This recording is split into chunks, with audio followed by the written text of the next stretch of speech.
Alright guys, so apparently we got some news about some balance changes, so let's just jump into this piece of garbage here. First of all, we start with a bug fix. That's good. There were some things like hard strike or a bunch of other things that could just damage you during the pistol roll, so that was bad of course. So here we have some corrupted change. The ghost has speed reduced, pierce, no longer triggers counters, which is huge, because that was the main oppressive thing from Corrupted, that they get their blood whites triggered from Ghost for free. And damage from Ghost can no longer cause a fatal blow. So the main thing, if you are still interested in using Corrupted, it's all about this so-called dash speed of the Ghost. Like how much slower is it actually? So it's a question of it makes sense to, for example, play double offensive with Corrupted. And then how easy it is to avoid the ghosts. And what I can see here is that the puddles and ghosts, they will still break all CC. The ghost breaking your CC is okay, because it does a good amount of damage, but the puddles breaking freezes is absolutely annoying. And the ghost can no longer cause a fatal blow, which is really useful for when you're fighting a high level with Corrupted and his ghost hits you. You will take an enormous amount of damage because you're lower level, and then you can still survive the hit. But I really wish they would make something so the ghost scales depending on who it hits. Because why should a high level player beat you? Only because you got hit by a ghost one single time and then took like hundreds of damages. Why?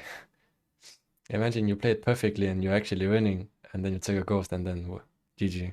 That makes no sense. So yeah, but at least it doesn't trigger counters anymore, which is huge. Very positive change there at least. And then the first thing we see here is Sanguine Coil. The thing is, if the developers actually ask the PvP community, or if they actually dip their toes in PvP for the very first time in their life, they would know that on the PvP servers, you have about 1% chance to even see a player use Sanguine Coil. You have to be it's so extremely rare to see anyone use it. And then the first sentence is, Sanguine Coil can be a bit oppressive. Who the fuck said that? Oh my god. There's no fucking way. And then they just nerfed it. And it's one of the most underused spells in PvP. Like it, oh my god. There's no way. There's nothing about oppressiveness from coils. But fine. Then we have a Blood White nerf. They show some expression that they have the brain cells to understand. It's basically the best option for counter spell pick. Okay, they got that right at least. And then what do? They nerf damage from primary 10%. This is very sad to watch, because they can understand it's the best pick, but they cannot understand what to do about it, obviously.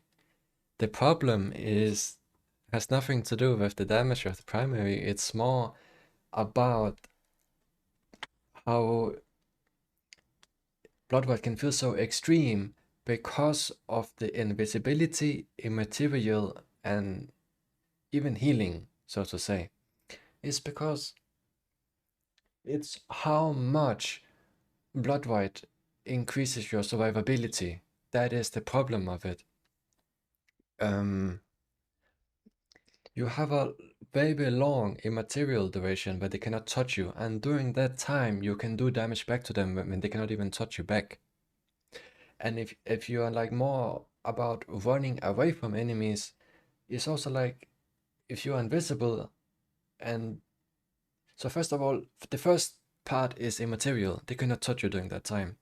And doing the chaos where you're maybe invisible from the blood white trigger and stuff, and you move away from the enemy, if you make some decent distance because they kind of lose track of you, then they have to spend some time to catch back up to you as well. And then there will only be a few seconds for another blood white. And each blood white trigger will heal you a very solid amount and all that stuff. And so basically they don't understand what they're doing with blood at all. The biggest offender of blood white is the immaterial. And then wave spear. At least they got the message that it's too strong because it does too many things. Instead of being good at something, it is good at too many things. It does too much damage for what it does. It cannot have so extremely high damage.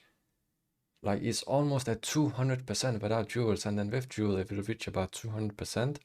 And then it has weaken, it has snare, it gives phantasm, and it fucking also functions as a mobility spell. So what you can see in open world is that a Scholar 100 player with Wave Spear can move around more efficiently than someone who is 100% rogue. Because the distance you keep covering with the Wave Spear jump, the rogue movement speed is not enough to make up for that difference. Because when you cancel Wave Spear, it is only like, with the Scholar it has about 4 second cooldown. Every 4 seconds doing a rather large jump with the Wave Spear, that is the problem. And then what they did is 15% nerf here. This doesn't change anything. And it's also a problem when they Wave Spear, and then right before they shoot their Wave Spear, if you cancel it with, for example, like a Greatsword Q, they still get their refund, even without pressing the cancel button. It should not be a spell that can double down as a stupid mobility tool and then also huge damages. It makes no sense at all. Spectral Guardian attacks faster. It's nice, really nice. The Golem Artus can, I guess, do some decent damage with some ultimate power and stuff. But on the other side, as long as they cannot figure out how to actually make a meaningful nerf to Blood White, this means nothing. Because the Golem will trigger Blood White and then it doesn't matter. GG. Ball Lightning here. A delay on explosion. It basically, I'm pretty sure it will make the spell 100% useless in PvP now. Now it's actually unusable in PvP. This delay is a deal breaker.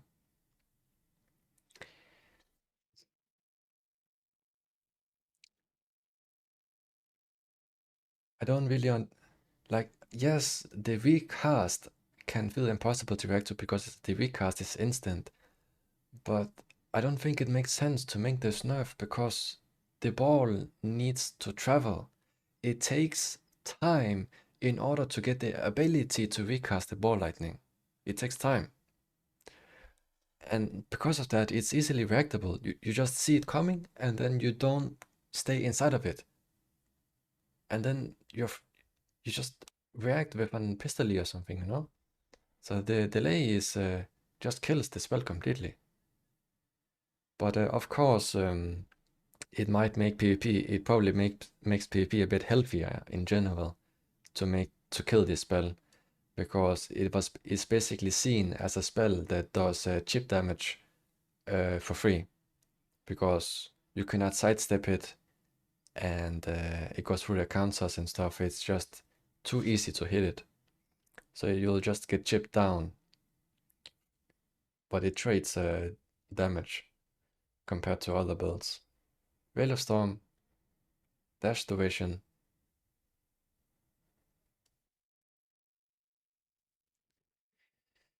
Yeah. Where's the cast dash? So cast dash got changed to 0.4. Oh my god. But fine. The jewels on Veil of Storm feel very lackluster. It needs more interesting things on the jewels. And one thing that's a bummer is that the snare jewel and the stun jewel cannot work at the same time. If you dash and stun someone, they don't even get snared.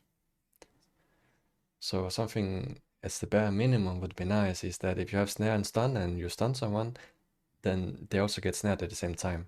So they have some snare after the stun, instead of the snare just poof, disappearing. Corrupt the skull damage feels low. I don't know who gave this feedback. This is beyond ridiculous. It doesn't matter. The damage from the corrupted skull doesn't fucking matter. Because you just use the jewel to summon 2 skeletons and then you spam them on PvE, and then the skeletons just does so much damage. So what's the point of this? It just spams skeletons.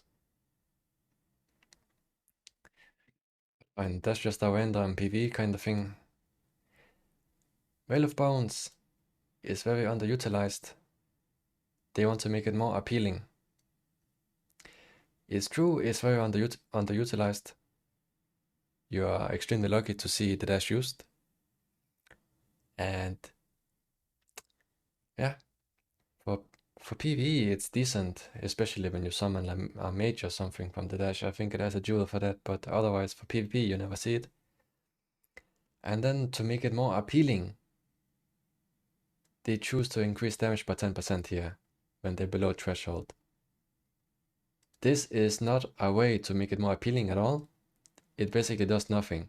Even for PvE, it's so fucking irrelevant. If they want to make it more appealing for PvP, it sorely needs a snare jewel. I cannot understand why the other dashes like Blood, Illusion, and even Storm Dash gets a snare, but not Veil of Bones. And for PvE, it's fine for PvE. Summons a mage or something, that's really strong as well. Freeze immunity can feel too punishing against V-Bloods. I also don't know who gave this feedback. I'm a person who has played many hours of Frost, so I don't know what the point of this is. And then they talk about, okay, there's this problem, and then 5% change. Fucking irrelevant. What can I say? Just a change you will just barely feel for PvE, so what's the point here? You already do bonus damage against immune targets to Frost. You already do that. It just... This feels like they are pretending to do something rather than just focusing on the actual problems in the game. Mosquito. Some random changes. Bonus minion damage. Now impacts. No longer leeches health to the player through spell leech attribute. I find that very strange. Why?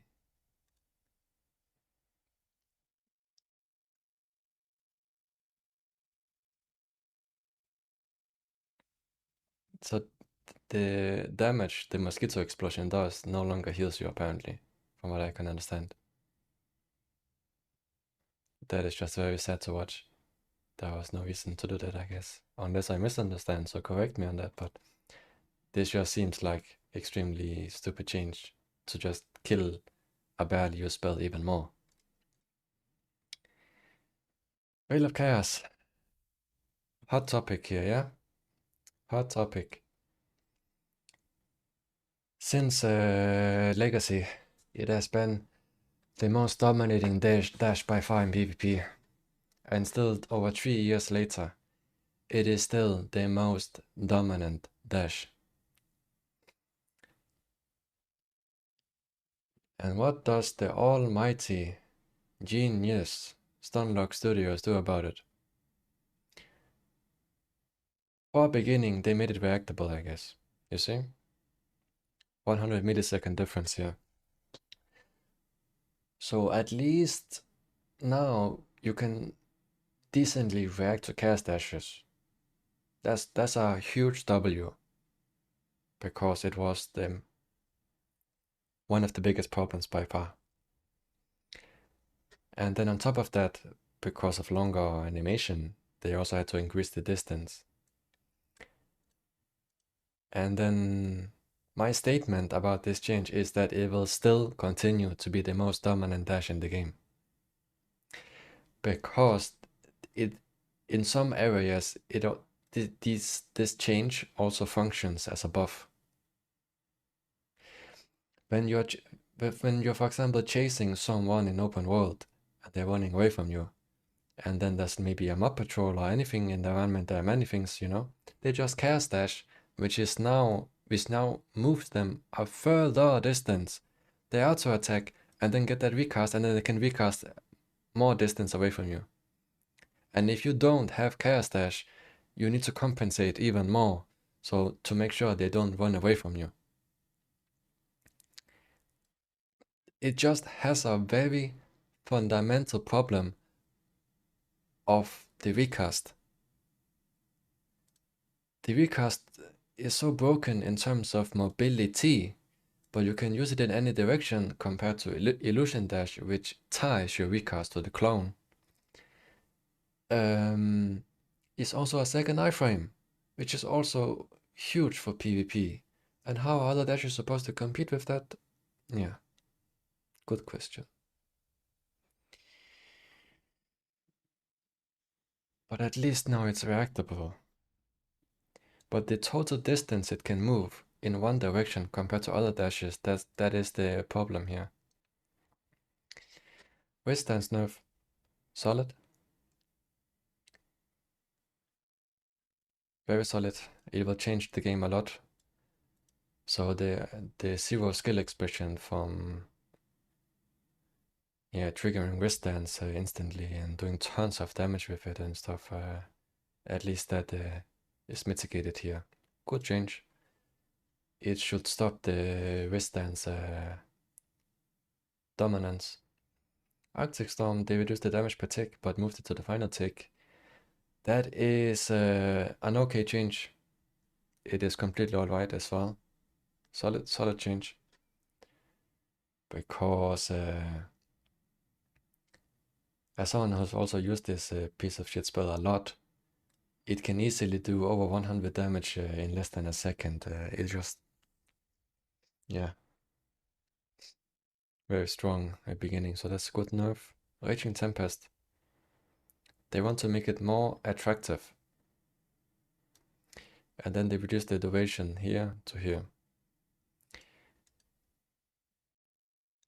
This is a good change.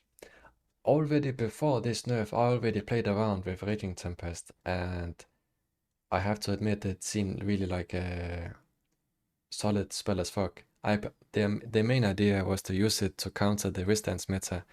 So when they try to wrist dance in your face, you just tempest them back, because they only get their spells refunded and not their iframes.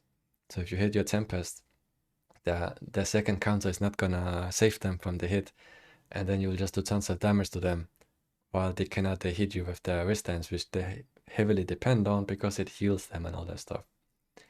So now I think Raging Tempest will actually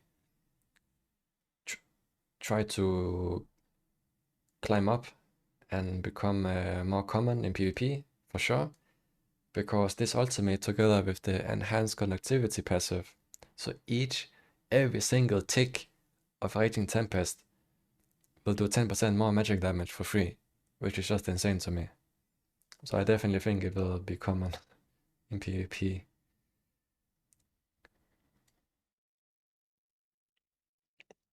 So they want to buff Curse.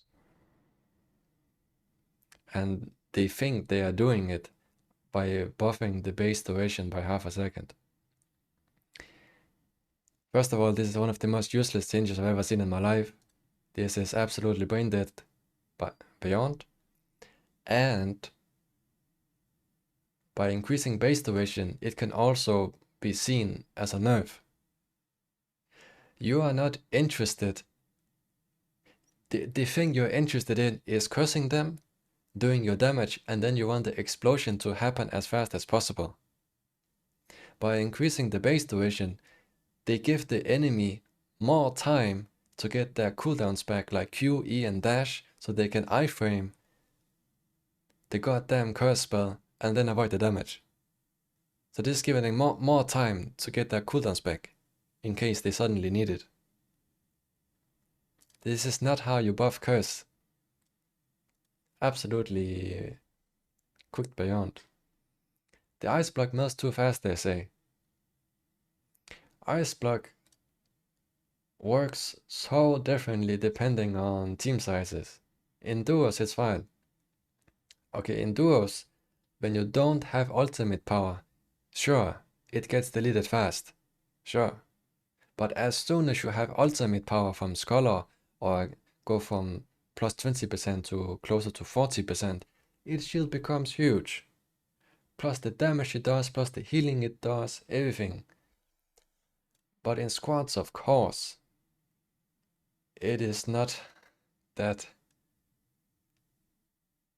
attractive to use Ice Block because the difference between 2 players DPSing it compared to 4 players DPSing can be gigantic, you know.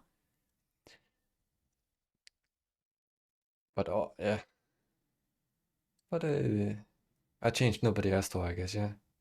I don't know who. Yeah, I mean, I am basically the only player in the game using Ice Block. I don't see other people use it every single wipe I played. It is a miracle to see other players using Ice Block in open world. And I feel like this change was unnecessary. But for squads, it's okay. Blood Fountain. They feel it's a bit too weak, initial healing too weak. They want to make a boost for more support playstyle. What do they do? 5% difference. Again, pretending to doing something. Just pretending. This does nothing. It's not gonna make Blood Fountain suddenly viable. Because it's so fucking irrelevant when they don't even make any changes to heal pods. Just pop a heal pod if you need to and then you're done.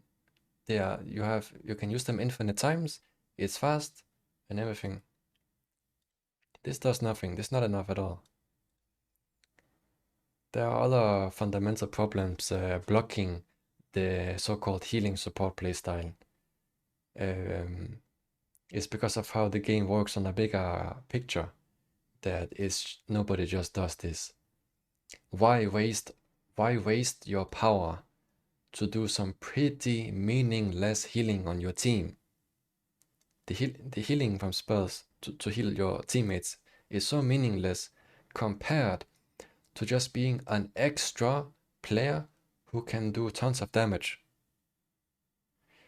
If you have a solid PvP build about damage and survivability, and then you just make, for example, get an opening on an enemy player, and then you boom, boom, boom, boom, damage, and then they are maybe almost half HP, that value to make an enemy player low HP compared to just healing your teammates for a bit is just night and day difference. What's the point of healing when you can instead help your team more by damaging the enemy team properly? There's no point. And then here they are just brainless as hell again. They don't understand the real problems behind the spells. So they nerf Cyclone bonus damage by 10%. That is good, but that's not That's not actually the main problem. The main problem with Cyclone is how fast it is, and you can cancel it. It's impossible to try and wait until you can see Cyclone coming to you in medium close range and then react. It's not possible. So that's why it is so extremely oppressive if they fake Cyclone cast, because it's so fast you have to react the millisecond you see it. So they can cancel it, and if you are really close range, it is so fucking fast that even if you press counter, you still take the damage. It's so fucking fast. They need to nerf the cast time at least. They made it way too fast. And then it's the fact that Cyclone can hit 2 times.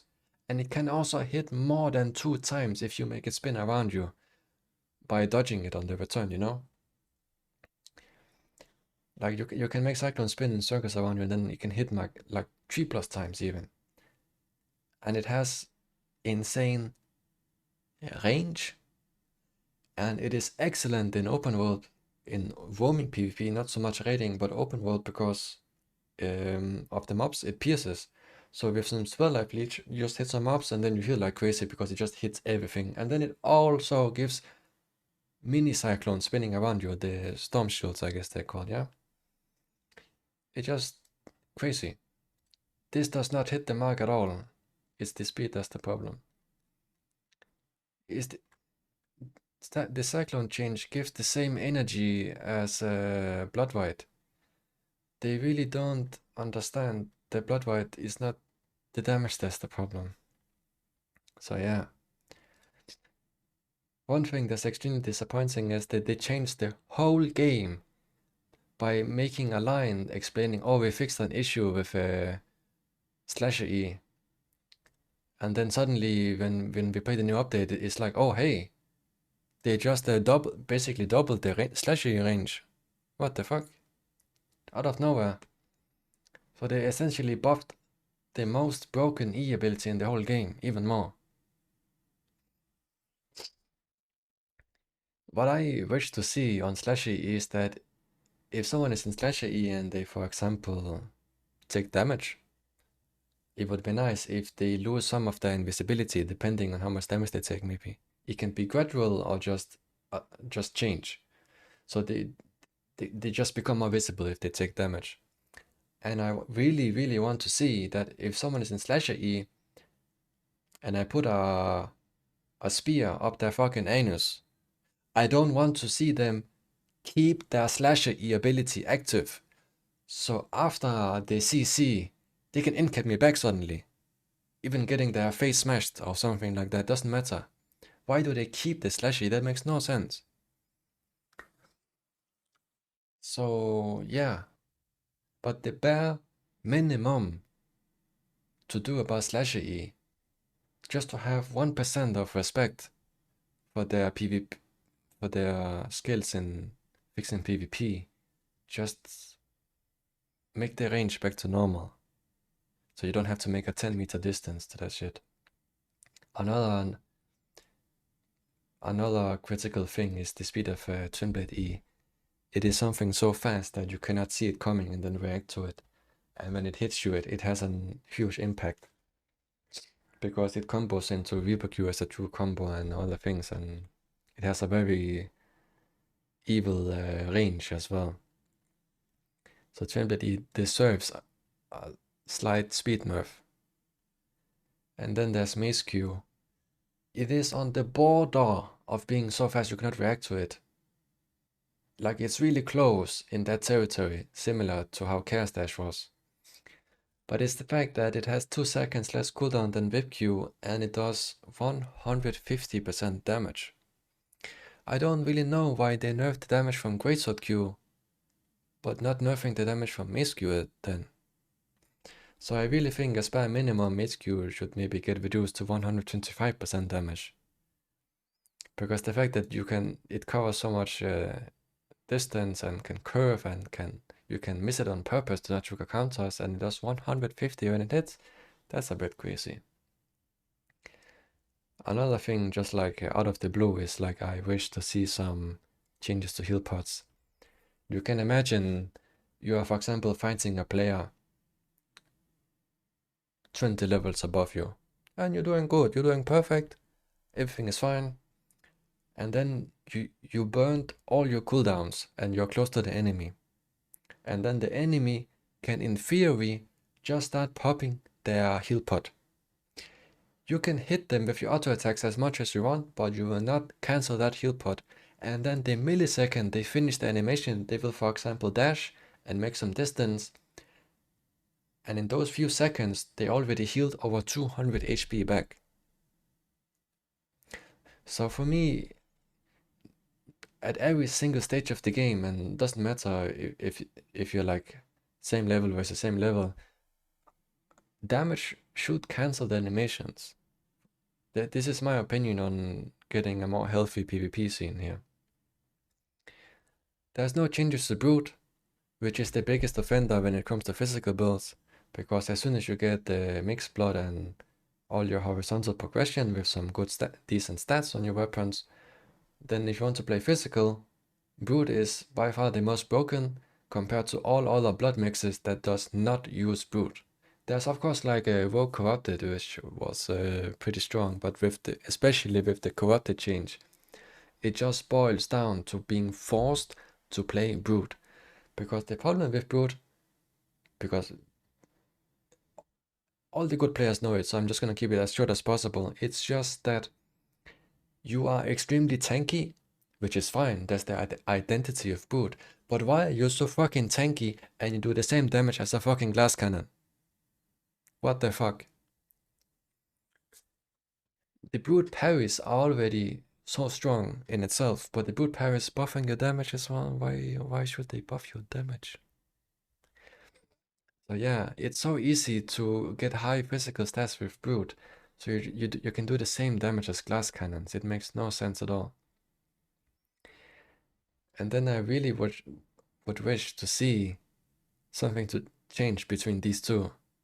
Because still, even today, Surge is just Rage from Teemo. Rage does everything better, mainly because it has a really strong snare jewel, and it heals, and it can AoE heal and AoE buff. Surge is just a fucking retard in comparison. What the fuck is that? So I really would want to see maybe some kind of notice of big changes to Surge, so it does something interesting and it really differs from Rage, instead of both spells basically just being buff, attack speed, movement speed. What? What the fuck is that? And then there's Illusion Dash. The main is just a small nitpick, but I really would prefer if the elude duration jewel on Illusion Dash did not prolong the window you can recast the dash. Because if you play a high movement speed build with Illusion Dash with elude duration, you're close to the enemy, you dash away, then the distance you can cover and then still return and then recast to your clone is so extreme. It can quickly become low-key game breaking for enemies to catch you. Especially if it's a 1v1. If two players are chasing you, they can mitigate the teleport stuff, but in 1v1 it becomes quickly game breaking. Because especially with some well cooldown from Rogue and stuff, you will have every single time you illusion dash, you force the enemy to have several seconds of downtime in pressure on you. Like the amount of time he actually can hurt you. Because you dash, and if he cannot just chase you because then you teleport back. So all the time you just force downtime in PvP, which feels beyond ridiculous. So yeah, because it doesn't make sense that every time you dash and run, the enemy has to make equal distance between you and the clone. that quickly becomes game breaking. But of course, illusion dash is not that dominant. This was just the way you can abuse it, but chaos dash will still be the dominant because if you are running towards someone or running away and you dash, hit something and then dash again, that extra distance you cover with the recast, they have to compensate for it. Like let's say they are chasing you, so you constantly force them to compensate that cast dash recast distances you make, and that will force them to keep wolfing and all that stuff, which is just super annoying. Just annoying game design here. But yeah, that was a very long Yap session. The video turned out way longer than I anticipated. So yeah, you can share your thoughts in the comment section and all that stuff. So yeah, that's it guys.